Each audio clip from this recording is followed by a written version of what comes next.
karena tidak menjamin bahwa orang Islam dijaminkan orang Islam masuk surga.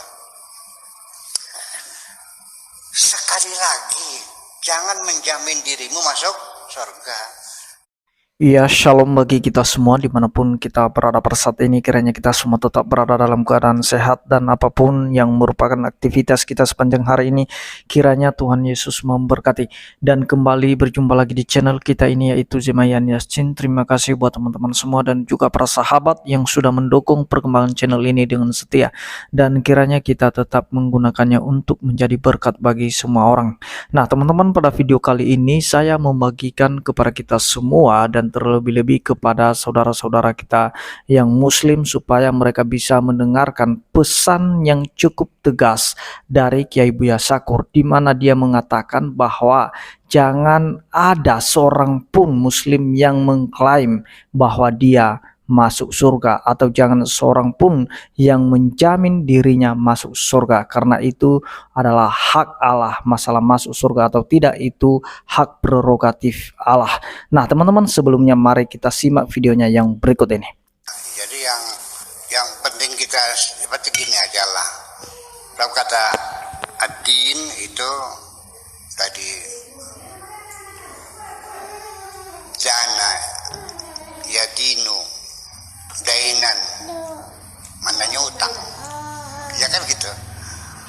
Dana yudinu ijanatan artinya mengecam, ya. Dana yadinu juga berhutang budi,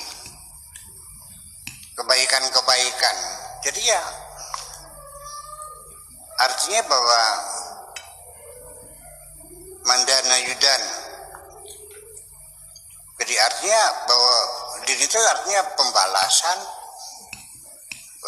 utang, memberi utang, membalas, berbuat baik, berjasa dan sebagainya sekitar mana itu. Jadi artinya orang beragama itu adalah kalau dalam bahasa Indonesia A itu tidak, agama itu kacau. Jadi agama tidak kacau gitu, ya udahlah itu biar aja deh. Zaman dulu saya kecil itu ngaji gitu, agama itu dari A tidak, agama artinya kacau, jadi tidak kacau. Nah ini kita bukan dari agama, tapi pada ini. Jadi maksudnya beragama itu ya artinya bahwa satu ajaran dari Tuhan, ya, guide of life untuk kita semuanya. Bagaimana kita supaya berperilaku baik di dunia ini, bisa memberi manfaat kepada sesama, ya, hidup bahagia, aman, tentram, lojinawi, kerta raja dan sebagainya. Saya kira sebesar itulah. Jadi agama itu kepada kebaikan-kebaikan intinya demikian. Nah, tetapi ketika agama itu menjadi sumber konflik di mana-mana, itu perlu dipertanyakan. Gara-gara agama orang bertengkar segimana? Gara-gara agama orang jadi saling membunuh segimana? Saling membenci segimana? Jadi pertanyakan dong. Sebab passwordnya agama itu adalah membangun persatuan. Kok kenapa jadi berpecah belah? Ya, ketika saya mengurai bahwa agama Islam adalah agama persatuan, banyak yang nggak terima. Jadi agama Islam itu agama perpecahan gitu. Saya pernah mencoba Islam agama persatuan, banyak yang nggak terima, ngawur katanya. Ya kan? Jadi agama Islam agama perpecahan. Saya kira itu saja persoalannya beragama ini. Udah sekarang gini aja lah. Saya menjawab langsung aja. Kamu agamanya Islam kan? Betul nggak? Nah, kenapa agamamu disebut agama Islam? Bukan agama wiwitan. Bukan agama abangan, tapi agama Islam. Karena yang menjadi landasan utama agama yang kita anut adalah berserah diri kepada Allah.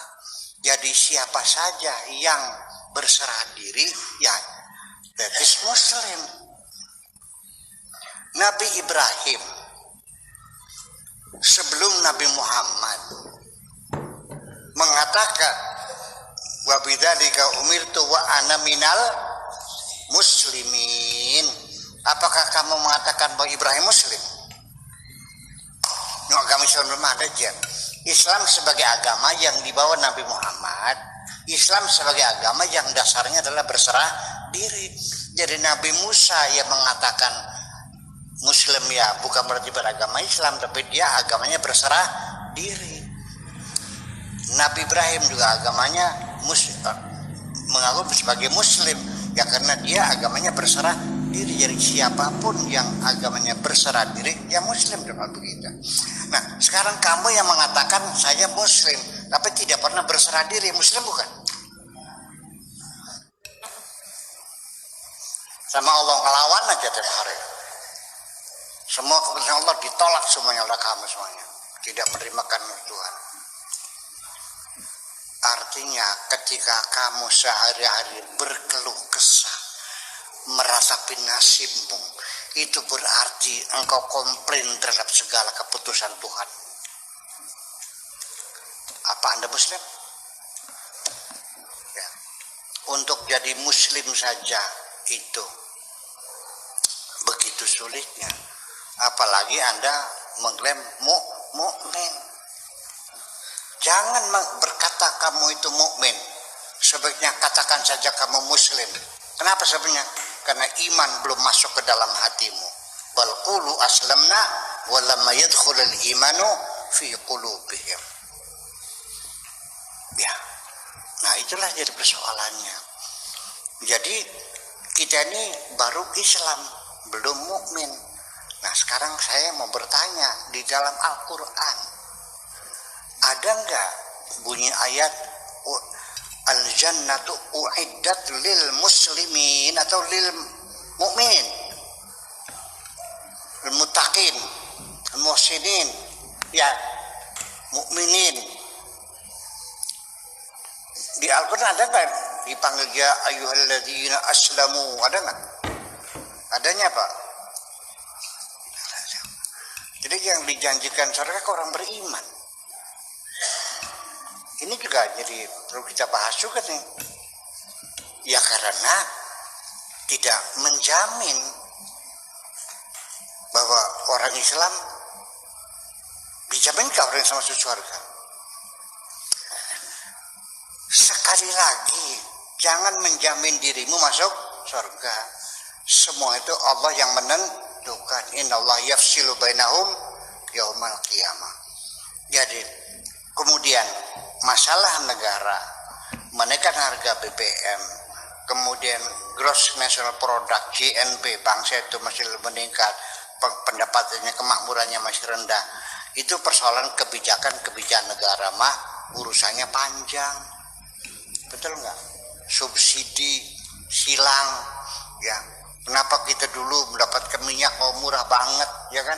Yaitu disubsidi berapa triliun setiap tahun, ratusan triliun mensubsidi bahan bakar minyak. Padahal penggunaan bahan bakar minyak yang disubsidi yang banyak menggunakan orang-orang yang kaya. Yang punya mobil itu orang kaya, orang miskin.